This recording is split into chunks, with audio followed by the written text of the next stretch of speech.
ஆச்சி கொழுக்கட்டை மாவு வந்தாச்சு. ஆச்சி கொழுக்கட்டை மாவிற்கு கொழுக்கட்டை அச்சை கேட்டு வாங்குங்கள். கடத்தியவரிடமிருந்து மீட்கப்பட்ட குழந்தை கடத்தல்காரரை விட்டு பிரிய மனமில்லாமல் கதறி அழுத நெகிழ்ச்சி சம்பவம் ராஜஸ்தானில் அரங்கேறியுள்ளது. இது குறித்து விரிவாக பார்க்கலாம் இந்த செய்தி தொகுப்பில். ராஜஸ்தானைச் சேர்ந்த பூனம் சௌதாரி என்ற பெண்ணின் குழந்தைதான் பிருத்வி. கைக்குழந்தையான பிருத்வியை உறவினர் என சொல்லப்படும் தனுஜ் அடிக்கடி கொஞ்சி விளையாடி வந்துள்ளார். ஒரு கட்டத்தில் குழந்தையை தன்னுடனேயே வைத்துக் கொள்ள தனுஜ் திட்டமிட குடும்பத்தார் எதிர்ப்பு தெரிவித்துள்ளனர்.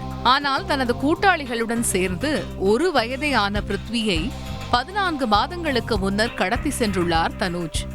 குழந்தையை தேடி குடும்பத்தினர் அலைந்து திரிந்த நிலையில் ஜெய்ப்பூரில் யமுனா நதிக்கரையில் சாமியார் போல வேடமிட்டுக் கொண்டு பிருத்வியை தன்னுடைய குழந்தையாக அடையாளப்படுத்திக் கொண்டு கடத்தல்காரர் தனுஜ் வசித்து வந்தது தெரிய வந்துள்ளது.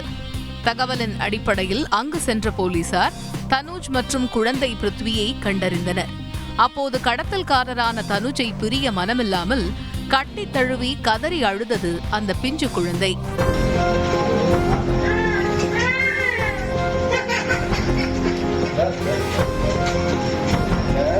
बेटा बेटा आराम अभी आ रहे बेटा है ना ये ना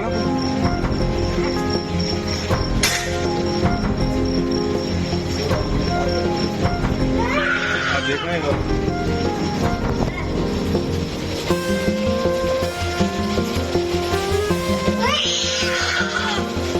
இருப்பினும் தாயுடன் சேர்க்க வேண்டும் என்பதற்காக குழந்தையை மீட்டு தாயிடம் ஒப்படைத்தனர் போலீசார். மற்றொரு புறம் குழந்தையின் அழுகையை கண்டு கடத்தல்காரரும் கண்கலங்க இந்த வீடியோ இணையத்தில் வைரலானது.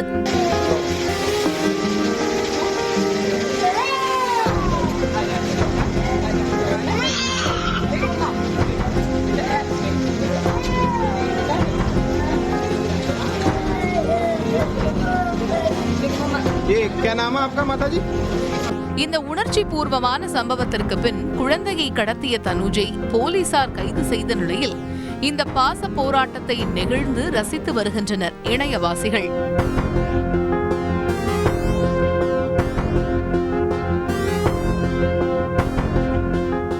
ஆச்சி கொழுக்கட்டை மாவு வந்தாச்சு. ஆச்சி கொழுக்கட்டை மாவிற்கு கொழுக்கட்டை அச்சை கேட்டு வாங்குங்கள்.